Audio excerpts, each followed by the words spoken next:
Loud speaker और हनुमान चालीसा को लेकर जो महाराष्ट्र में विवाद दिख रहा है, आपकी उस पर पहली प्रतिक्रिया, क्या ये सब कुछ सियासी है?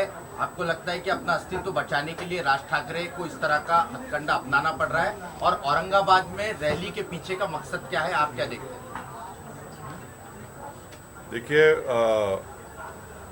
बीजेपी शिवसेना पावर में थे और जोशी साहब उनके मुख्यमंत्री भी थे। उस वक्त उनको ये सब चीज़ें याद नहीं आई। जब अब ये सब चीज़ें अचानक उठा रहे हैं और उठाने का मकसद एक ही है कि पूरे देश में जो अल्पसंख्यक समाज मुसलमानों के ताल्लुक से जो एक हेट को इंस्टीट्यूशनलाइज कर दिया गया है बीजेपी की तरफ से, ये उस इंस्टीट्यूशनलाइज हेट का प्रमोशन है ये, और कुछ भी नहीं है। तो इसीलिए हम देख रहे हैं कि जहाँ जहाँ बीजेपी की सरकारें हैं वहाँ पर रूल ऑफ लॉ नहीं है, बल्कि रूल बाय बुलडोजर चल रहा है। एक नया जूरिस्प्रूडेंस क्रिएट हो गया, बुलडोजर जूरिस्प्रूडेंस, क्योंकि वहाँ की बीजेपी की सरकार को कोर्ट पर, संविधान पर, पुलिस पर कोई भरोसा नहीं है। तो इसलिए कलेक्टिव पनिशमेंट के तौर पर मुस्लिम समाज को कलेक्टिव पनिशमेंट दिया जा रहा है, जो हमारे देश के लिए, हमारे देश की कॉन्स्टिट्यूशन के लिए, संविधान के लिए, देश की जुडिशल सिस्टम के लिए बहुत गलत है ये। और तीसरी बात ये है कि आप तमाम लोग जानते होंगे श्याम शरण साहब को। वो भारत के हमारे IFS ऑफिसर थे, फॉरेन सेक्रेटरी थे, देश के लिए बड़े इम्पोर्टेंट उन्होंने इंटरनेशनल एग्रीमेंट्स किए, देश के बहुत सी सीक्रेट्स वो जानते हैं, जियोपॉलिटिकल सिनारियो को समझते हैं। उन्होंने अपने एक आर्टिकल में लिखा कि ये जो हेट इंस्टीट्यूशनलाइज कर दिया गया है, उन्होंने ये कहा कि अगर भारत के मुसलमानों में चंद लोग अगर रेडिकलाइज हो जाएंगे तो वो कैसा होगा। ये उन्होंने कहा, मैंने नहीं कहा, उन्होंने कहा ये। तो ये बीजेपी को ये सोचना चाहिए और ख़ास तौर से देश के प्रधानमंत्री को अपनी चुप्पी को तोड़नी चाहिए, खामोशी को तोड़नी चाहिए और रूल ऑफ लॉ को मजबूत करने की ज़रूरत है। जो बदकिस्मती से, बदबख्ती से बीजेपी उस रूल ऑफ लॉ को, हमारे जो पूरा एडिफिस है वो हमारी लोकतंत्र का, वो कमज़ोर पड़ रहा है। सर, ये बीजेपी की तो बात आपने कही, कल भी हमने आपका एक वीडियो देखा था भाषण करते वक्त, जिस तरह की स्थिति है, आपके आंखों से आंसू झलक आए थे, वो तो बात आप बता ही रहे। लेकिन ये जो राज ठाकरे की खास तौर से राजनीति महाराष्ट्र में देखने को मिल रही है, इसको आप कैसे देखते हैं? क्या है, दो भाइयों का झगड़ा है वो, मेरे को क्या करना है उसमें। हमारा बोलना इतना है कि लॉ एंड ऑर्डर खराब नहीं होनी चाहिए। लॉ एंड ऑर्डर सुप्रीम है, पीस को हमेशा बरकरार रखना चाहिए और इसकी जिम्मेदारी पीस को मेंटेन करने की ये 1 in 3 सरकार जो है, इनकी जिम्मेदारी है और पुलिस की भी जिम्मेदारी है, हमारी भी जिम्मेदारी है और जनता की भी जिम्मेदारी है। मगर प्राइमरी जिम्मेदारी जो है वो यहाँ की सरकार की है। वो महाराष्ट्र के पीस को मजबूत रखे, उसको बरकरार रखे, ये इनको हम इतना ही कहना चाहेंगे। लेकिन यहाँ पर 144 धारा लगाई कुछ दिन पहले औरंगाबाद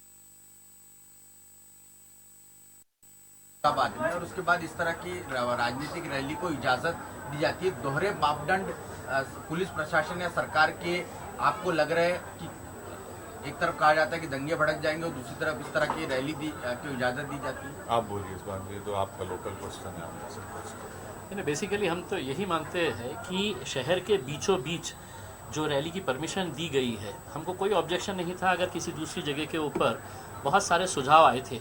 लेकिन जानबूझकर ये महाराष्ट्र के गृह मंत्रालय और NCP पार्टी की तरफ से ऊपर से आदेश आया है कि ये सांस्कृतिक मंडल के ऊपर है तो ये जगह दी जाए करके। तो अगर शहर में ये जानते हुए कि ईद का माहौल है, इतने सारे लोग बाज़ारों के अंदर है, बच्चे हैं, औरतें हैं, सब बाज़ार के अंदर है। अक्षय मतलब सारे त्योहार का जो है 2 साल के बाद है तो लोग है तो मार्केट के अंदर आए हैं, दुकानदार जो है वो पूरा अपना सामान भर के रखे हुए हैं, और ऐसे माहौल के अंदर उन्होंने यहाँ पर परमिशन देना कहीं ना कहीं ये एक ऐसी एक चाल चली जा रही है जिसके अंदर उन्हें कोई फ़र्क नहीं पड़ता है कि शहर का माहौल ख़राब हो, ज़िले का माहौल ख़राब हो, हमने परमिशन दे दिया तो आओ भाषण दो और आपको क्या करने का है करके। तो ये बहुत ही आपको लगता क्यों है कि माहौल खराब होगा राज ठाकरे के स्पीच के बाद में? देखिए, ऐसे मुद्दे उठाएंगे वो कि जो माहौल खराब हो जाए? नहीं, देखिए ऐसा नहीं, सरकार की जिम्मेदारी है कि वो ना सिर्फ औरंगाबाद, महाराष्ट्र प्रदेश में वो पीस को बरकरार रखे, वो उनकी जिम्मेदारी है, क्योंकि परमिशन देना नहीं देना वो उनका प्रेरोगेटिव, हमारा नहीं है। अब उनको इस जिम्मेदारी को निभाने की जरूरत है। नहीं, लेकिन आप जिस प्रकार बार बार आपके बोलने में महाराष्ट्र सरकार का जिक्र आ रहा है, लेकिन महाराष्ट्र सरकार क्या आपको लगता है, क्योंकि राज ठाकरे ने उनकी जो गुड़ी पड़वा रैली थी उसमें भी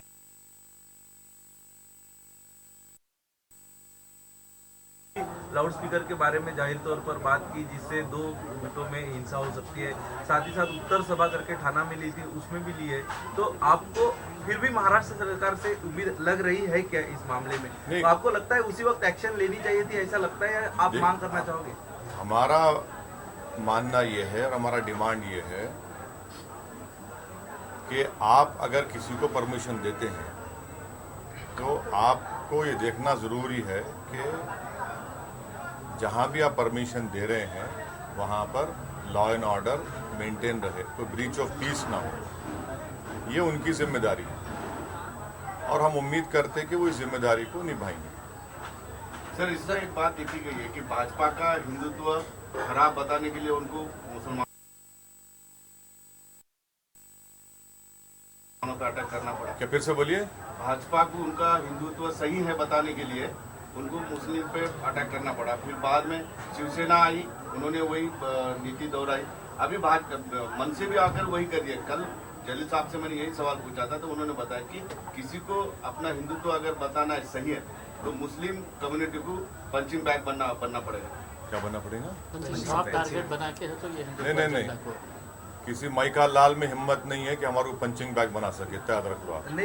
सुनिए आप, नहीं, सुनिए, हम पंचिंग बैग नहीं है, हम इंसान हैं, भारत के नागरिक हैं। अगर कोई ये समझ रहा है कि पंचिंग बैग है तो ये गलत समझ रहे हो लोग। हमारा मानना ये है कि देश की जो पॉलिटिक्स हो रही है उसमें पूरी कोशिश ये हो रही है कि सबसे बड़ा हिंदुत्व की आइडियोलॉजी पर कौन मानने वाला है, तो उसमें कांग्रेस भी रेस में है, भाजपा है, शिवसेना है, आप पार्टी है, एनसीपी है, समाजवादी पार्टी है, सब ये दिखाना चाह रहे हैं कि हिंदुत्व आइडियोलॉजी में हम सबसे आगे हैं। तो वो कंपटीशन हो रहा है, उसका वो हो रहा है। सर, एक महाराष्ट्र में एक वाकया हुआ जिसमें नवनीत राणा और जो निर्दलीय सांसद है, आपके साथ ही पार्लियामेंट में काम करते हैं, उन पर सेडिशन का चार्ज लगा दिया। केवल इतना मेरा समझ गया सबका सवाल। हाँ। सबसे पहली बात तो ये है, अगर मैं और इम्तियाज जलील साहब ये बोल देंगे कि मैं देश के प्रधानमंत्री के घर के सामने जाकर सूरह यासीन पढ़ूंगा, माने कुरान में चैप्टर है, आप क्या बोलेंगे? बोले हम कॉल करेंगे। आप तो rapid action force, CRPF, BSF लगा के गोली चला देंगे, है ना? वो तो ठीक नहीं है। दूसरी बात ये कि सेडेशन चार्ज लगाना as a student of law, वो चार्ज आप वो सुप्रीम कोर्ट में बता चुकी है कि उसमें it has to be followed by violence, और वो बहुत ही सुप्रीम कोर्ट खुद हटाने वाला है, उसको हटा के हियरिंग करने वाला है उसके बारे में। तो सेडेशन चार्ज लगाना मेरे ख्याल से ये लगा दो, डाल दो अंदर, वैसा नहीं है। तो सेडेशन के बारे में मेरा मानना है कि सुप्रीम कोर्ट जो उसको अभी देख रहा है वो बिल्कुल सही देख रहा है सुप्रीम कोर्ट, मगर उनका ये कॉल करना, मेरे को कोई ना उनसे मोहब्बत है पॉलिटिकली, ना जिसके घर पे जा रहे थे उनसे मेरे को पॉलिटिकली मोहब्बत है। मगर अगर हर कोई ये बोलेगा कि नहीं मैं अब इम्तियाज जलील घर के सामने नहीं करूंगा, तो मेरे घर के सामने क्यों आएंगे भैया? नहीं सर, आप तो बॉम्बे हाई कोर्ट ने भी जो ऑब्जर्वेशन किया है कि आप एक इलेक्टेड रिप्रेजेंटेटिव हैं, आप पे भी एक जिम्मेदारी है होती। आप प्रोटेस्ट करिए, प्रोटेस्ट करने से किसको कौन रोकते हैं आपको? अगर हम और मैं और इम्तियाज जलील अब एक कॉल कर देंगे कि जितने बीजेपी के नेताओं के घर है हम जाके वहां कुरान पढ़ेंगे, तो रीजनेबल नहीं है ना ये। तो आप भी उसको देख के करिए। नहीं, लेकिन सर सीडिशन का चार्ज लगा देना आप चूंकि मैं कोई प्रैक्टिसिंग लॉयर नहीं हूँ, ना मैं कोई लीगल ईगल हूँ मैं। वो तो मगर मेरे छोटा मोटा जो लॉ मेरे को मालूम, सेडेशन चार्ज लगाने से प्रूव नहीं होता, क्योंकि मुझ पर भी चंद्रबाबू नायडू 1996 में और 98 में मेरे को सेडेशन लगाए थे, प्रूव ही नहीं कर सकते आप, सिवाय इसके कि दगा दिए पेपर में, मीडिया में आप लोग उछाल देते। बट सुप्रीम कोर्ट राइटफुली उसको अभी एग्जामिन कर रहा है। सर, महाराष्ट्र के एपी के प्रदेशाध्यक्ष जयंत पाटिल, उन्होंने कुछ दिनों पहले मीडिया में एक बयान दिया था कि जो माहौल महाराष्ट्र में चल रहा है, इस माहौल में अभी ओवैसी की एंट्री होगी और ये माहौल खराब करने की साजिश चल रही है राज ठाकरे, ओवैसी हो या तमाम पार्टियों द्वारा। ऐसा है ना, अब उनको ख्वाब में भी मैं आ रहा हूँ तो मैं क्या कर सकता हूँ? अब वो पहले बता दे कि बीजेपी में कब जाने वाले हैं वो लोग। तो क्या अजीत पवार मेरे से पूछ के गए थे वोट लेने? अगर उनकी बात सच है, मैं चैलेंज कर रहा हूं उनको, अजीत पवार मेरे से पूछ के गए थे क्या फडणवीस को, तू बन जा मैं बन जाऊं? तू दोनों जो शादी कर लिए थे थोड़े दिन के लिए, एक दिन के लिए था, घंटों के लिए जो शादी, मैरिज ऑफ कन्वीनियंस भी नहीं था वो मेरे से पूछ के करे थे दोनों। ऐसा हो गया माहौल कि अगर मैं आ रहा हूं बोले तो इनको रात में नींद खराब हो जाती है इनकी। तो अब वो कहते बोलते, अरे तुम सरकार में है, आप क्या कर रहे? आप सरकार में, आप अपनी जिम्मेदारी निभाओ ना। ओवैसी जी, संजय राउत जब राज ठाकरे की आलोचना करते हैं, उनका कहना है कि राज ठाकरे ये हिंदू ओवैसी है। इस बात को आप किस तरह से देखते हैं? देखिए, खींचे जा रहे हैं।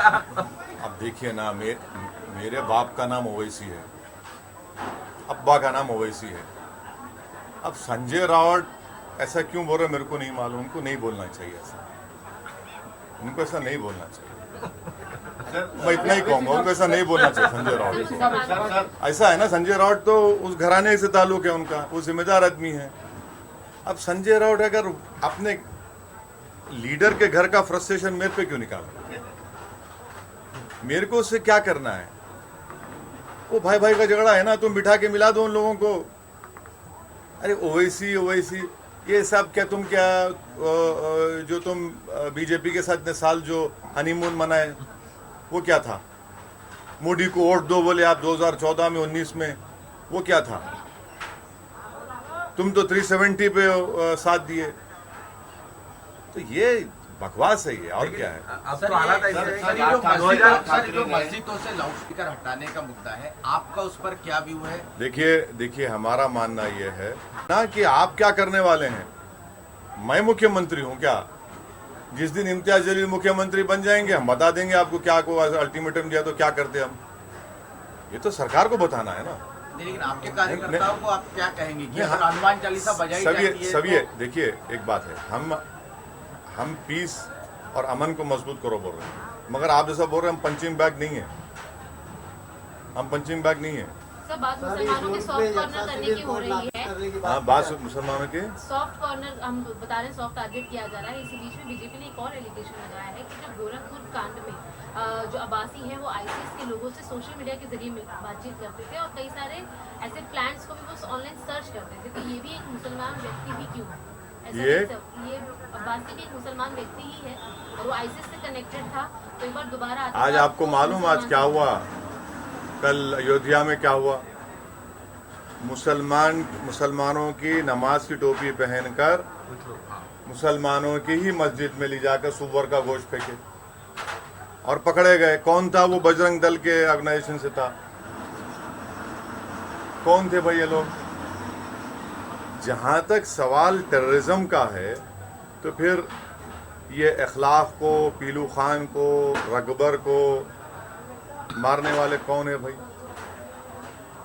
और तीसरी बात यह है कि आप पूरी तहकीकात करिए। हम तो हर किस्म के वायलेंस को, टेररिज्म को कंडेम करते हैं। आज ही बेंगलुरु में कर्नाटका में एक साहब जो है मस्जिद में चले गए कल, जहां पर लेडीज मुस्लिम नमाज पढ़ रही थी, कपड़े उतार दिया उनके सामने जाके और गाली देना शुरू कर दिया। कौन है ये लोग?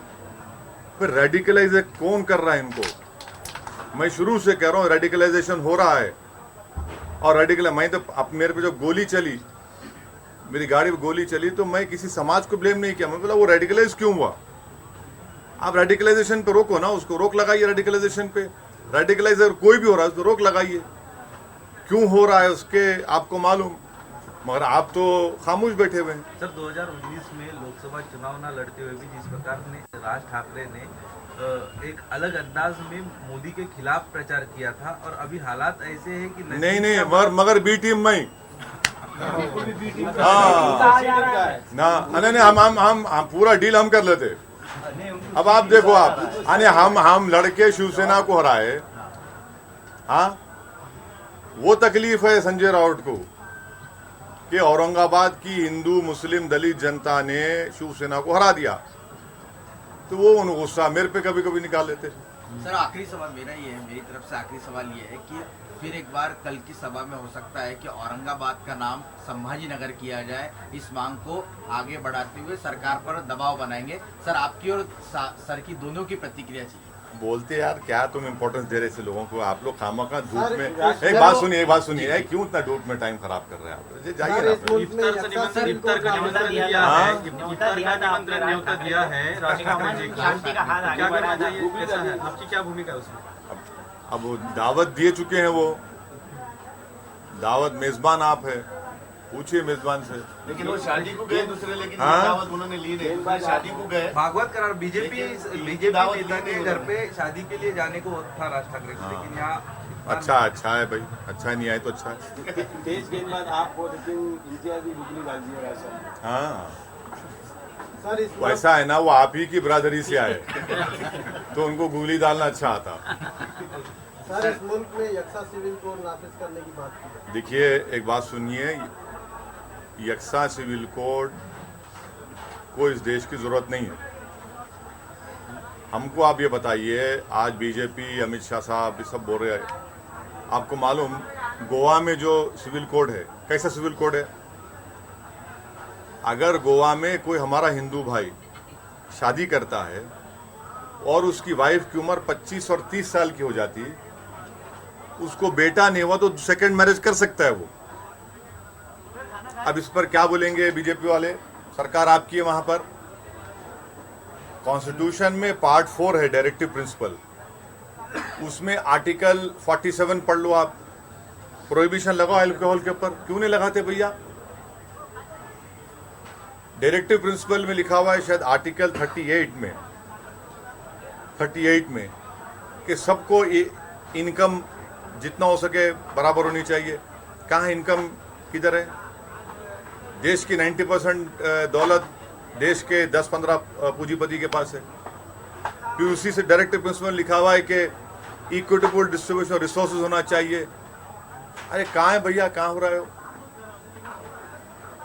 आप सिर्फ इसके अच्छा हमारे को ये बताइए कि शराब के ऊपर क्यों पाबंदी नहीं याद करते? शराब लगाओ ना पाबंदी, बंद करो शराब। बीजेपी जाना सरकार में, आप डायरेक्टिव प्रिंसिपल्स का महात्मा गांधी ने खुद बोला था, जैसा आपने गुजरात में लगाया, चलो वैसा ही थोड़ा बहुत करके लगाओ ना, लगाओ आप जहाँ सरकार में। शराब पे आप नहीं लगाना, बंद नहीं करना चाहते। क्यों बंद नहीं करना चाहते? क्योंकि शाम में 6:30 बजते कि आपको होना, आपको ठंडा होना आपको, नहीं तो आप ढीले पड़ जाते। लगाओ ना, आप लगाओ। वो तो मैं तो उसको गंदी चीज बोलता हूँ। पूरी बुराइयों की जड़ शराब है, जिसकी वजह से भारत में हर साल मेरे ख्याल से 2 या 3 लाख लोग मरते एक्सीडेंट में, आधे ज्यादा तो शराब पी के टक्कर मारते। महिलाओं पर वायलेंस होता, बच्चों पे वायलेंस होता। आप बंद करो ना। अभी डायरेक्टिव प्रिंसिपल्स में लिखा हुआ है, शराब क्यों नहीं बंद करना चाह रही बीजेपी? बंद करो ना, चलो आपके स्टेट में लगा दो, बंद कर दो। आप वहां नहीं बंद करेंगे। तो यूनिफॉर्म एंड कॉमन कोड में जमीन आसमान का फर्क है कि दयाबागा स्कूल ऑफ थॉट रहेगा, मिताक्षरा स्कूल ऑफ थॉट रहेगा, बताओ हमारे को। और हिंदू अनडिवाइडेड फैमिली में टैक्स रिबेट मुसलमानों को, सिख को, क्रिश्चियन को क्यों नहीं मिलता भाई? ये राइट टू इक्वालिटी का वायलेशन नहीं है। और मेघालय, मिजोरम, नागालैंड में हमने कॉन्स्टिट्यूशन में उनके कल्चर को प्रोटेक्शन करने का वादा किया कॉन्स्टिट्यूशन में, आप उसको निकाल देंगे? हाँ, और मेरा जो कल्चर है मुस्लिम, वो आर्टिकल 26 का प्रोटेक्शन है मेरे को। इकोनॉमी बढ़ गई, कोयला निकालने के लिए आपको पैसेंजर ट्रेन को कैंसिल करना पड़ रहा, आपको अनएम्प्लॉयमेंट बढ़ रहा, महंगाई बढ़ रही, मगर आपको फिक्र है यूनिफॉर्म सिविल कोड की। हम इसके खिलाफ है और लॉ कमीशन खुद ये कह दिया कि भारत में यूनिफॉर्म सिविल कोड की जरूरत नहीं है। पीएम को लेटर दिए और पीएम साहब ने आपको जवाब दिए नहीं, उसके बारे में आप क्या कहते हैं? पीएम साहब प्रेस कॉन्फ्रेंस ही नहीं कर रहे 7 साल में, खाली अपने चहितों को बुला के 1-to-1 कर लेते, भिजा देते। लेटर का जवाब दिए नहीं ना, हाँ लेटर का जवाब दिए नहीं अभी तक। हाँ, क्या देंगे, दोनों कहाँ जवाब देते। जिस तरह से मुल्क में अक़लियतों पर मज़ालिम बढ़ रहे हैं, बैनुल-अक़वामी सतह पर मुल्क को यानी हज़ीमत उठाना पड़ रही है। नहीं, ये तो सोचना है ना, तो मुल्क की बरसर इख्तिदार जमात जो है बीजेपी, उनको सोचना है। वो तो मुसलमानों पे ऐलान जंग कर चुके हैं। सर, एक आखिरी सवाल होगा। 3 तारीख ईद का भी वक्त आ रहा है, जिस तरह से हम जिक्र कर रहे थे लॉ एंड ऑर्डर का कि राज ठाकरे द्वारा धमकी भी दी गई है, तो क्या कह सकते हैं कि सरकार ने रेगुलेशंस तो दी हैं, लेकिन ये साफ कहता है कि आप पहले कुछ कर देंगे, उसके बाद हम एक्शन लेंगे, तो क्या सरकार इंतजार कर रही है? हम यही बोल रहे हैं सरकार को, आप परमिशन दिए, आपकी जिम्मेदारी है कि महाराष्ट्र में पीस होना चाहिए, आपकी जिम्मेदारी है, आप इस जिम्मेदारी को निभाइए आप। हम भी यही चाहते हैं कि महाराष्ट्र में अमन रहे और इंशाल्लाह अमन रहेगा। अगर कोई धमकी दे रहा है, कोई ये बोल रहा है, तो फिर भाई सरकार बड़ी है या क्या बड़ी है, बताइए ना आप। सर, इम्तियाज सर ने पिछले महीने में एक प्रपोजल दिया था महाविकास आघाड़ी सरकार को कि उन्हें महाविकास आघाड़ी सरकार में ज्वाइन किया जाए, उस 3 पहिया गाड़ी को एक 4था पहिया एमआईएम का लगाया जाए। क्या लगता है? उन्होंने बोल दिए, उधर से क्या हुआ फिर? आपको लेकर पार्टी जब रैली की सिलसिला शुरू होगा, उद्धव ठाकरे भी रैली ले रहे हैं मुंबई और औरंगाबाद, तो क्या एमआईएम भी एक रैली करेगी? वैसे भी मुंबई की रैली पेंडिंग है। नहीं करेंगे, क्यों नहीं करेंगे, करेंगे, एक नहीं कई जगह करेंगे। जवाब दे दो। और हमारे पास क्या है ना, हम जब रैली करते हम बुलाते नहीं, ए आ आ आ आ तू गाड़ी लेके आ, 5 लेके आ, 6 लेके आ, 4 लेके आ। वो दिल से आते हमारे पास। नहीं, ऐसा नहीं, ऐसा नहीं। वही मैदान। अगर कल सुबह का परमिशन दे दो हमारे को, हम कर लेते रैली वही मैदान में। अरे कहीं पर भी दे दो, इम्तियाज जलील, डॉक्टर गफ्फार कादरी, एमआईएम को कल दे दो, हम आ जाते। हमारे को बुलाना नहीं पड़ता, उधर से तू 5, इधर से 6 लेके आइए, क्या है वो, ऐसा नहीं करते हम। बोलो किसकी तरफ है? राज ठाकरे की तरफ? सबकी तरफ है इशारा, सबकी तरफ है, एक की तरफ नहीं है। एमआईएम पार्टी जो है जमीन से जुड़ी हुई है, लोग सुनने आते, देखते, तो परमिशन ले हम करेंगे। अभी ईद भी सुजान दीजिए, फेस्टिवल है, लोगों को आराम से अपनी दोनों फेस्टिवल्स को सेलिब्रेट करने दीजिए। नहीं, एक क्यों, बहुत होंगी रैली, एक क्यों बोल रहे हैं? अब माशाल्लाह से आप हमारे साथ है। मराठवाड़ा सांस्कृतिक मैदान में होंगी जहाँ पर राज ठाकरे, उद्धव ठाकरे। नहीं, जब होगी, नहीं सुनिए, जब होगी आपको हम दावत देंगे, आप आइए ना। हमारे लिए आम खास है, इसमें आम खास जनता आती है उसमें। वंचित का अपने साथ छोड़ा है। हाँ, बहुत अच्छे पढ़े लिखे वेल ग्रेड पर्सन कहे जाते हो। कौन मैं? महाराष्ट्र में अच्छी नजर है, आपको क्या लगता है? बीजेपी बार बार कह रही है कि शिवसेना बहुत कमजोर होती जा रही है हिंदुत्व को लेकर। हाँ, बीजेपी कह रही है कि शिवसेना कमजोर होती नहीं, मैं आप इसी रिलेटेड सवाल के जवाब में मैंने अभी कहा कि पूरे देश में कौन हिंदुत्व आइडियोलॉजी पे ज्यादा वफादार है, उसका कंपटीशन चल रहा है, जिसमें सब पार्टी शामिल हैं, सब पार्टी शामिल हैं, सिवाय हमारा वो टीआरएस को छोड़कर अभी तक पूरे लगे हुए उसमें दौड़ में, सब लगे हुए हैं, भाग भाग भाग भाग, उसी में लगे हुए हैं। आप देखो क्या जुमला दे रहे, क्या बोल रहे हैं लोग, क्या जबान इस्तेमाल कर रहे हैं। तो शिवसेना कमजोर होती जा रही है या स्ट्रांग होती देखिए, ये मेरा काम नहीं है। आपकी नजर रही? नहीं, मेरी नज़र मेरी पार्टी पे है, मेरी नज़र डॉक्टर गफ्फार कादरी पे, इम्तियाज जलील पे, हमारे लोगों पे नज़र है। मेरी नज़र दूसरों पे रहती ही नहीं। मेरे को क्या करना है, मैं यही चाहता हूँ कि उनकी नज़र मेरे को नहीं लगना। एक सवाल है, आखिरी बार हेलो, ये 2 साल के बाद ही अचानक राज ठाकरे क्यों जागे? मेरे को क्या मालूम भाई, मेरे को नहीं मालूम। वो दखन की एक कहावत है, कभी कोई बासी कड़ी को उबाला। चलिए, नमस्कार, मैं हूं मानक गुप्ता। अगर आपको हमारा ये वीडियो पसंद आया हो तो इसे लाइक और शेयर जरूर करें, और हाँ, हमें सब्सक्राइब और फॉलो करना ना भूलें ताकि आप देश और दुनिया की कोई खबर मिस ना करें। तो जुड़े रहिए हमारे साथ और देखते रहिए न्यूज़ 24।